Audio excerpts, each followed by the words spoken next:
Asia গেমসে প্রথম টি-20 ক্রিকেটে অবিস্মরণীয় এক জয় দিয়ে সোনার পদক জিতেছে বাংলাদেশ। মিরপুর শেরেবাংলা স্টেডিয়ামে ফাইনালে তারা 6 রানে হারায় শ্রীলঙ্কাকে। আগে ব্যাট করে বাংলাদেশ 7 উইকেটে 157 রান তোলে। জবাবে 151 রানে অল আউট হয় লঙ্কানরা। মনিরুজ্জামান মনিরের ক্যামেরায় চিং এশিয়া রিপোর্ট। টসে জিতে আগে ব্যাটিংয়ে নেমে ওপেনার রনি তালুকদার ও এনামুল হক 31 রান যোগ করেন। ব্যক্তিগত 12 রানে ড্রেসিং রুমে ফিরে যান রনি। এরপর মিথুনকে নিয়ে রানের চাকা সচল রাখেন এনামুল। এ জুটি 54 রানের চূড়ান্ত। মিথুন 37 রানে আউট হলে রানের গতি কিছুটা থমকে দাঁড়ায়।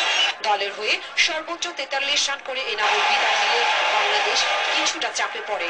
তখন দলের স্কোর 3 উইকেটে 106 রান। আরো 4 উইকেট হারিয়ে শেষ পর্যন্ত বাংলাদেশ জড়ো করে 157 রানের ফাইটিং স্কোর।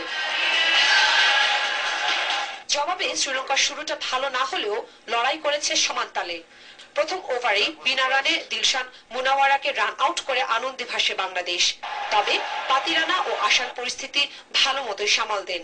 পাতিরানা 36 ও আসান 25 রানে বিদায় নিলে গ্যালারি ভর্তি স্বাগতিক সমর্থকরা আনন্দে ভাসে। দলের রান 99-তে পৌঁছাতেই 5 উইকেট হারিয়ে বসে শ্রীলঙ্কা। সাব্বিরের বোলিং এর কাছে লঙ্কান শিবির ভেঙে পড়ে।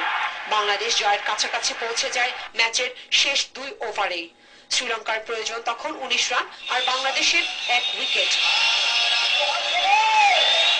সে অবস্থায় শেষ লঙ্কান জুটি 6-4 মেরে কিছুটা ভরকে দেয় বাংলাদেশকে। কিন্তু 1 বল বাকি থাকতে সাব্বিরের বলে ক্যাচ আউট হলে প্রথমবার ক্রিকেটে সোনার পদক জয়ের আনন্দে ভাসে বাংলাদেশ। সাব্বির 3 ও নাসির 2 উইকেট নেন। চিং এশা, এটিএন বাংলা, ঢাকা। এশিয়া গেমসে এ পর্যন্ত রেকর্ড 14টি সোনার পদক জিতেছে বাংলাদেশ। এর আগে এক আসরে সেরা সাফল্য ছিল 11টি সোনার পদক জয়। দশম দিনে আরো 6টি সোনার পদক জিতেছে বাংলাদেশ। মিরপুর ইন্ডোর স্টেডিয়ামে কারাতে দল